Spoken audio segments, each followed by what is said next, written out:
Hello મિત્રો, જેસ્ટી રેસિપીઝમાં આપ સૌનું હાર્દિક સ્વાગત છે। આજે આપણે બનાવવાના છીએ બધાના ફેવરિટ બિસ્કિટ થી ખૂબ જ ટેસ્ટી લાજવાબ રેસિપી। હા મિત્રો, ફક્ત થોડા બિસ્કિટ થી જ બનશે આ સ્વાદિષ્ટ ચોકલેટ સિલ્વર કેક, જે સૌને બહુ જ ભાવશે। ખાસ કરીને બાળકો હોય કે યંગ જનરેશન, બધાને ખૂબ જ ગમશે, કેમ કે તેમાં ચોકલેટ નો ફ્લેવર હોય છે ને રેસિપીને બનાવી ખૂબ જ સરળ છે અને તેને બનાવવા માટે વધારે સામગ્રીની જરૂર પણ નથી। સૌથી ખાસ વાત એ કે આ રેસિપી ઝટપટ બની જાય છે। તો ચાલો જોઈ લઈએ એની સામગ્રી અને બનાવવાની રીતને। ચોકલેટ સિલ્વર કેક બનાવવા માટે મારી ગોલ્ડ બિસ્કિટનું એક પેકેટ, ચાંદીનો વર્ક, થોડાક ડ્રાય ફ્રૂટ્સ જેમાં કાજુ, પિસ્તા અને બદામ લીધા છે, 1 tablespoon cocoa powder, 1 tablespoon milk powder, 2 tablespoon દળેલી ખાંડ, 7 થી 8 ચમચી ગરમ દૂધ। ચાલો તો ફટાફટ બનાવી લઈએ। સૌ પ્રથમ મિક્સર જારમાં બિસ્કિટના ટુકડા કરીને તેનો સરસ ભૂકો કરી લઈએ। લો, બિસ્કિટનો ભૂકો તૈયાર છે। હવે બાઉલમાં ભૂકો નાખીશું। ત્યારબાદ તેમાં મિલ્ક પાવડર અને દળેલી ખાંડ ઉમેરીને સરખું મિક્સ કરી લેશું।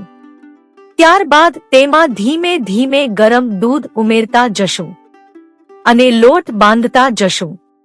લોટ તૈયાર થઈ જાય એટલે એને 2 સરખા ભાગ કરી લેશું। હવે એક ભાગને સાઈડમાં મૂકી અને બીજા ભાગમાં કોકો પાવડરને ગરણીમાં નાખીને ચારી લેશું, જેથી કોઈ ગાંઠા ન રહે, અને સરખું મિક્સ કરી લેશું।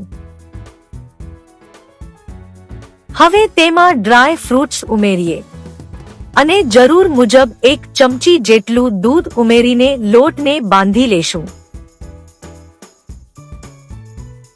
તો લોટ તૈયાર થઈ ગયો છે। તો નીચે પ્લાસ્ટિક મૂકી તેનો લાંબો ગોળ રોલ વાળી લેશું।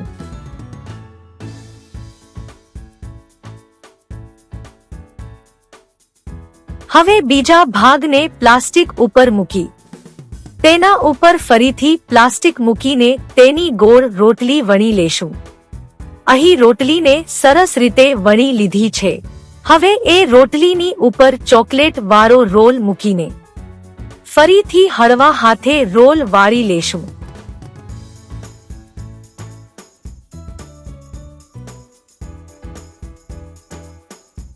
લો, રોલ તૈયાર છે।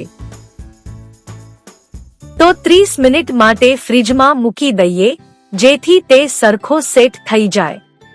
30 મિનિટ થઈ ગઈ છે તો ચાકુથી આ રીતે કટ કરી લઈએ।